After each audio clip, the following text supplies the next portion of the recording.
dan Sinovac, vaksin COVID-19 buatan Cina yang menggunakan metode inactivated virus atau virus yang dinonaktifkan. Metode ini menggunakan virus COVID-19 yang sudah dibunuh yang kemudian dimasukkan ke dalam tubuh manusia. Walaupun nonaktif dan tidak dapat menyebar, sistem imun tetap akan menanggapinya dan mempelajari cara melawannya. Namun, respon dari sistem imun mungkin saja tidak seampuh jika melawan virus yang masih hidup. Oleh karena itu, tipe vaksin seperti ini memerlukan beberapa dosis supaya efektif. Selanjutnya, terdapat vaksin dari AstraZeneca dan Sputnik V yang menggunakan metode viral vector.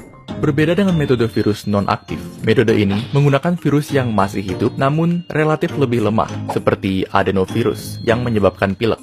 Virus lemah tersebut kemudian digunakan sebagai tumpangan bagi materi genetik COVID-19 yang akan digunakan oleh sistem imun untuk menciptakan kekebalan tanpa harus mengekspos tubuh terhadap bahaya dari virus corona yang asli. Dan selanjutnya, metode yang paling banyak dibicarakan dan yang termutakhir di antara vaksin-vaksin yang ada, yaitu vaksin mRNA yang digunakan oleh Pfizer dan Moderna. Cara kerja vaksin ini lumayan keren, jadi dengarkan baik-baik. Di dalam COVID-19, terdapat suatu protein yang sangat penting. Protein ini digunakan oleh COVID untuk memasuki sel tubuh manusia dan membuatnya lebih mudah menular. Anggap saja ini sebagai senjata yang membuat COVID terlalu overpowered. Nah, logikanya adalah, jika kita dapat membuat tubuh kebal terhadap protein ini, maka tubuh akan kebal terhadap COVID-19 secara keseluruhan.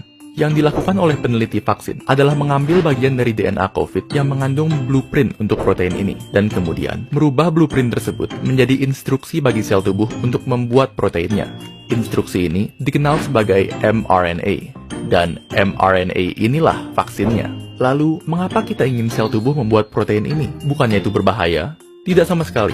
mRNA ini aman karena hanya mengandung instruksi untuk membuat protein itu saja dan tidak mengandung virus corona sepenuhnya. Jadi bisa dianggap seperti senjata tanpa tuan.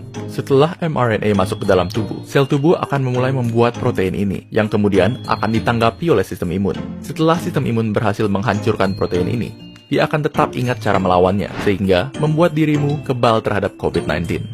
Pada akhirnya, video ini bukan bertujuan untuk membujuk Anda memilih salah satu vaksin. Karena bagi kebanyakan orang, vaksin mana yang kita dapatkan sudah di luar kendali kita. Yang perlu kalian ketahui adalah vaksin yang kini disiapkan untuk penggunaan massal telah melalui tahapan pengujian intensif untuk menjaga keamanan dan keefektifannya. Dan fakta bahwa kita sudah bisa mendapatkan sekian banyak vaksin dalam waktu tercepat dalam sejarah manusia sudah merupakan sisi terang dalam tahun yang sangat kelam. Tentunya, semua ini dapat terjadi berkat beribu-ribu tenaga medis, saintis, serta peneliti yang bekerja